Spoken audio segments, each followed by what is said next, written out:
সম্মানিত সরকারি প্রাথমিক বিদ্যালয়ের শিক্ষক মণ্ডলী, আসসালামু আলাইকুম। আপনারা জানেন যে উপবৃত্তির কাজ চলমান। এখন কাজ চলছে ঢাকা, ময়মনসিংহ, রাজশাহী, রংপুর বিভাগের। 7/5/2025 থেকে 17/5/2025 পর্যন্ত চলবে। তবে যে কাজগুলো করতে হবে, 25 শিক্ষাবর্ষের নতুন ভর্তিকৃত শিক্ষার্থী ডাটা এন্ট্রি, শিক্ষার্থীর শ্রেণী হালনাগাদকরণ, শিক্ষার্থীর তথ্য আপডেট, এনআইডি দিয়ে মোবাইল সিম ও নগদ অ্যাকাউন্ট নিবন্ধন যাচাইকরণ। তবে আজকের এই ভিডিওতে বন্ধুরা দেখাবো যে আপনার এনআইডি দিয়ে মোবাইল সিমটি রেজিস্ট্রেশন করা আছে কি না, আর আপনার এই এনআইডি দিয়ে কয়টি মোবাইল সিম রেজিস্ট্রেশন করা আছে তা আজকে দেখাবো।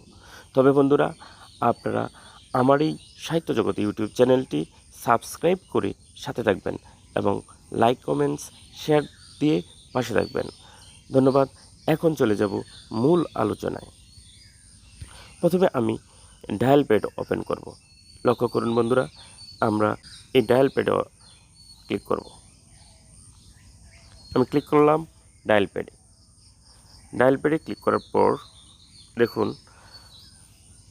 এখানে লিখব *16001# লিখে আমি এখানে ক্লিক করব।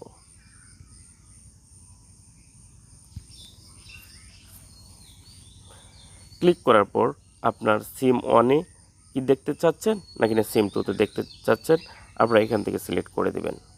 তো আমি দেখব সিম 2-তে যে আমার এই সিম 2-তে কয়টি মোবাইল সিম রেজিস্ট্রেশন করা আছে।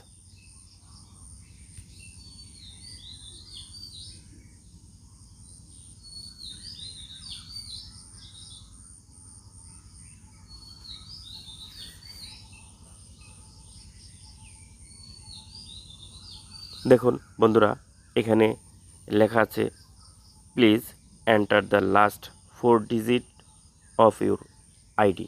আপনার যে এনআইডি কার্ডটি রয়েছে, জাতীয় পরিচয়পত্র, সেই জাতীয় পরিচয়পত্রের এখানে 4 ডিজিট, লাস্ট 4 ডিজিট এখানে প্রবেশ করতে হবে।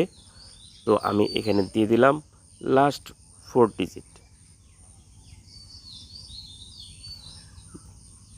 দেওয়ার পর আমি এই সেন্ড অপশনে ক্লিক করলাম।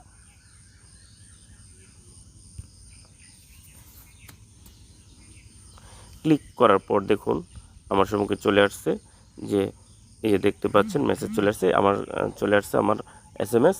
দেখি কি বলছে। দেখুন আমার SMSটা আপনাদেরকে দেখাচ্ছি বন্ধুরা, যে আমার মোবাইল দিয়ে এখানে যে কয়টি সিম রেজিস্ট্রেশন করা আছে এখানে কিন্তু আমার সম্মুখে শো করছে। যে দেখুন প্রথম 01888017, তারপর আমার স্টার দিয়ে আমার নাম্বারগুলো হাইড করা আছে। এখানে দেখতে পাচ্ছি একটি, এখানে একটি, দুইটি, এখানে একটি, তিনটি, এই যে দেখতে পাচ্ছেন এখানে একটি, মোট 5টি সিম আমার এই এনআইডি দিয়ে রেজিস্ট্রেশন করা আছে। তবে বন্ধুরা, আপনাদেরকে একটু সতর্ক করে দেই, যদি দেখেন অপরিচিত কোনো নাম্বার এখানে শো করছে তাহলে মনে করবেন যে আপনার এই এনআইডি দিয়ে অন্য কেউ যে সিম উত্তোলন করেছে, তাই আপনার এখানে আপনার সেই নাম্বারটি দেখাচ্ছে। তবে আপনার এটা কিভাবে হতে পারে একটু আপনাদেরকে সতর্ক করে দেই। যখন আপনারা কোনো সিম উত্তোলন করতে যাবেন, দেখবেন আপনার ফিঙ্গারপ্রিন্ট নেবে, তখন ওই ফিঙ্গারপ্রিন্টের সময় আপনার যা বলবে যে আপনার তো ফিঙ্গারপ্রিন্টটি নেয় নাই, আবার নিতে হবে। তো ফিঙ্গারপ্রিন্ট দেওয়ার সাথে সাথে কিন্তু তাদের এখানে সেভ হয়ে যায়। এভাবে আপনার সিমটা তারা উত্তোলন করে নিতে পারে। তো ওই জায়গায় আপনারা একটু কেয়ারফুল থাকবেন যাতে আপনারা কোনো ফাঁদে না পড়েন। ধন্যবাদ। আপনার এনআইডি দিয়ে মোবাইল সিম উত্তোলন করে বিভিন্ন ধরনের অকারেন্স করতে পারে, সুতরাং আপনারা এই জায়গায় সাবধান থাকবেন। এই কাজটি সবাই করে না, যারা প্রতারক চক্র তারাই করে থাকে।